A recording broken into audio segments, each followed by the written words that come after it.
বঙ্গবন্ধু শেখ মুজিবুর রহমানের ৪৯তম মৃত্যুবার্ষিকীতে ধানমন্ডি ৩২-এ ছাত্র জনতা অবস্থান নিয়েছে। গেল রাত থেকেই তারা অবস্থান নেয়।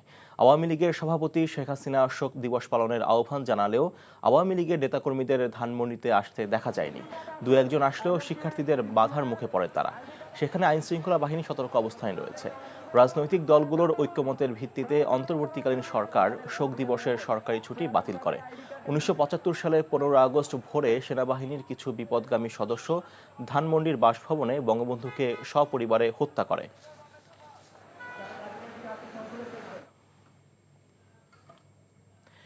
এই বিষয়ে জানতে এখন যাচ্ছি ধানমন্ডি ৩২ নম্বরের সামনে। সেখানে আছেন আমাদের স্টাফ করেসপন্ডেন্ট নূর হোসেন।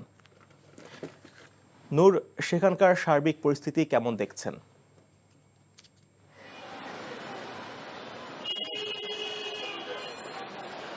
১৫ই আগস্টকে কেন্দ্র করে কেউ যাতে কোনো ধরনের বিশৃঙ্খল পরিবেশ তৈরি করতে না পারে, রাজপথে কোনো ধরনের বিশৃঙ্খলা করতে না পারে, সেজন্য ধানমন্ডির ৩২ নম্বরের যে জায়গাটি আছে, ৩২ নম্বরের সামনের এবং পেছনের অংশের দুই রাস্তা এবং এই রাস্তারও দুই পাশেই ছাত্র জনতা সতর্ক অবস্থানে রয়েছে। তারা বলছেন আজকে এই দিনকে কেন্দ্র করে কোনো ধরনের বিশৃঙ্খলা যেন কেউ করতে না পারে, সেজন্য তারা শান্তিপূর্ণভাবে সতর্ক অবস্থানে এই জায়গাটিতে অবস্থান নিয়েছে। এছাড়া আজকে বৈষম্য বিরোধী ছাত্র আন্দোলনের যে রেজিস্ট্যান্স উইক ঘোষণা করেছে ৪ দফা দাবিতে, সেই ৪ দফা দাবিতে যে রেজিস্ট্যান্স উইক চলছে, সেই রেজিস্ট্যান্স উইকের আজকে তৃতীয় দিন চলছে এবং তারা বৈষম্য বিরোধী ছাত্র আন্দোলনের কেন্দ্রীয় নেতাদের পক্ষ থেকে কেন্দ্রীয়ভাবে তারা সারা দেশের ছাত্র সমাজকে রাজপথে সতর্ক অবস্থানে থাকার আহ্বান জানিয়েছেন এবং তাদের সেই আহ্বানে সাড়া দিয়ে ছাত্র জনতা রাজপথের প্রায় প্রত্যেকটি মোড়ে, আমি রাজধানী ঢাকা শহরের যে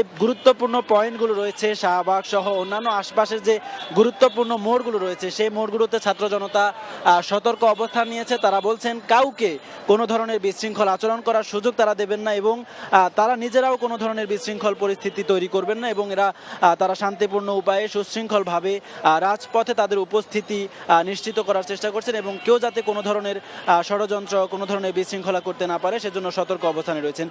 এছাড়া বৈষম্য বিরোধী ছাত্র আন্দোলনের পক্ষ থেকে 4টি দফা দেওয়া হয়েছে এবং দ্রুততম সময়ের মধ্যে সেই 4 দফা বাস্তবায়নের দাবি তারা জানিয়ে আসছেন। আজকেও তারা শাহবাগে তাদের কেন্দ্রীয় সমাবেশটি করবেন।